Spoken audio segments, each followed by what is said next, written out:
It's Sucrose! Are you here to explore the snowy mountain too? You scared me. Please, don't scare me like that. I was giving my research report some much-needed consideration. But you were just standing over there, staring into space! Not at all. I was just thinking of a name for a new subspecies of sweet flower I propagated. It has seeds that are 4 times as large as normal. Oh, are you interested? Wonderful! Next time, please allow me to show you the fruits of my work. It's a shame. If I wasn't coming to this mountain, I would have brought some samples with me. Yeah, weren't you doing research in the city? How come you're here? Timaeus and I were helping Albedo organize research data. Timaeus just left, in fact. You didn't run into him? Sure didn't. He said that he wasn't as sharp as Albedo when it came to data. By quite a long shot, in fact. The significance of some things Albedo is able to grasp almost immediately, but we, on the other hand, take considerable time. I fear that this must be the difference in our knowledge and experience showing. Timaeus seemed rather depressed about the matter. He said he was going to take a walk, so I'm currently settling the leftover affairs myself. I was originally going to take a look around myself after finishing up here, but unexpectedly, I gleaned some interesting data from these reports. But, well, guess my search for secrets will have to wait. Secrets? Ooh, what secrets?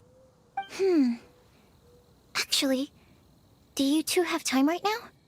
Don't have anything on us but that. Then, could I ask you for a favor? In truth, I feel like Albedo is concealing something from myself and Timaeus. But isn't he your teacher? What would a teacher have to hide from his students? That's true, but I feel like he's always hiding something. It is my personal guess that it is some great secret of alchemy. Wait, how are you so sure? Timaeus and I are both passionate researchers of alchemy.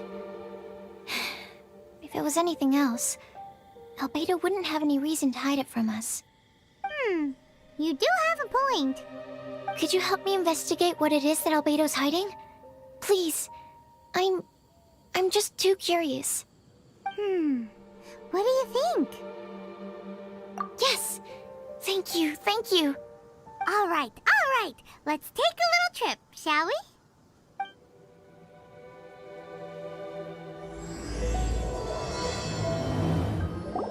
Albedo!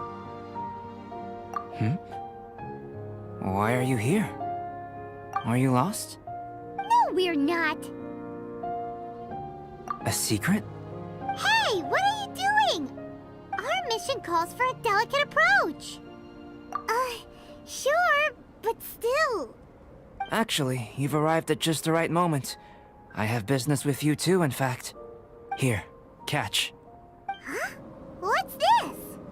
As you can see, it is a sword. I did not make the sword. However, I did add some alchemical touches to it.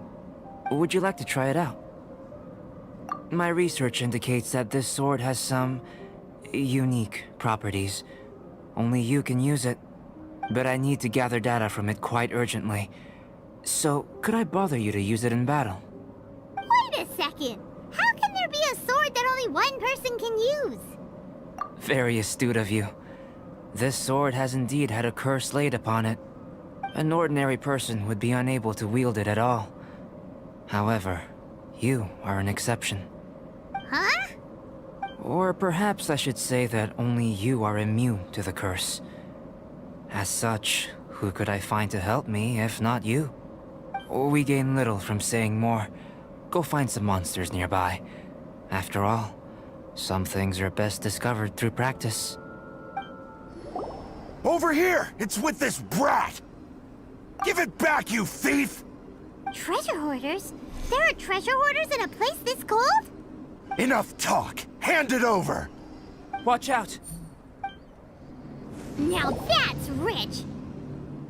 Treasure hoarders calling us thieves? They certainly arrived quickly. Goodness, no. They seem to have been talking about this sword. What's going on? Why are you looking at me like that? Of course I didn't steal the sword. Not long ago, the Knights caught a band of treasure hoarders outside the city. The goods they were smuggling were also impounded. This sword was one of those items. We believed it to be stolen plunder, but no one came to claim it. Nor could we find out where it came from, so it languished in our stores. I noticed it quite by chance while in our storehouse. To tell you the truth, such an old sword would see little use outside of alchemy. You claimed it for yourself? Just like that?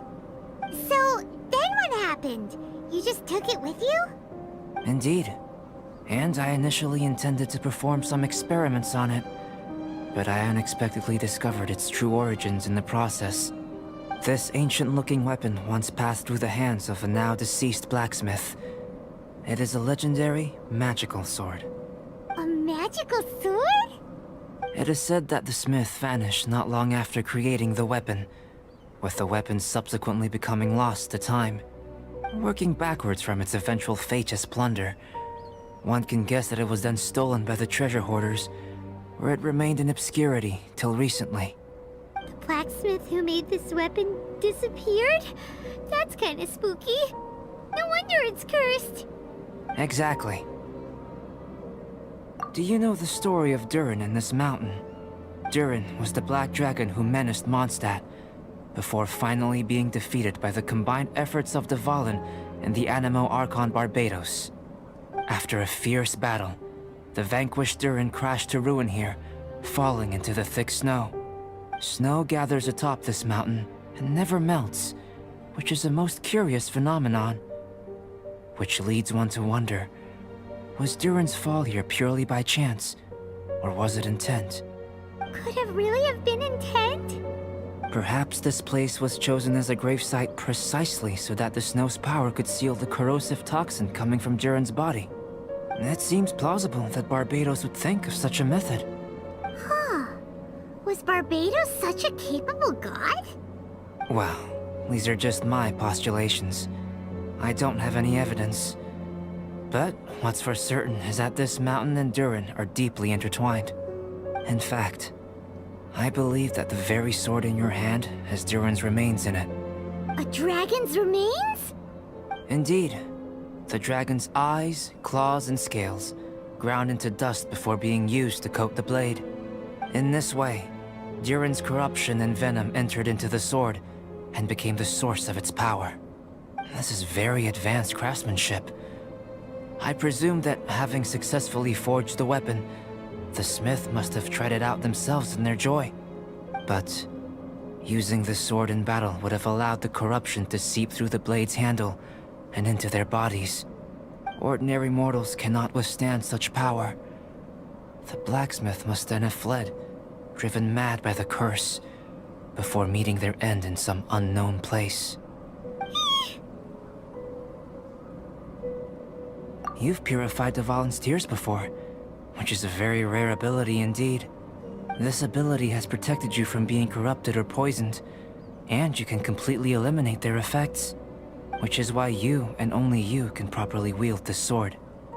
Still, this sword really is huge. Yikes! It's glowing!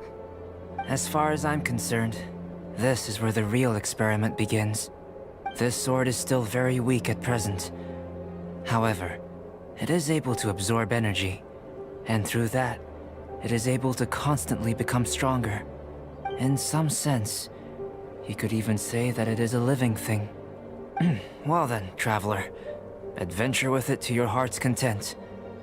I need you to help it grow. I believe that we will soon have all the proof that we need.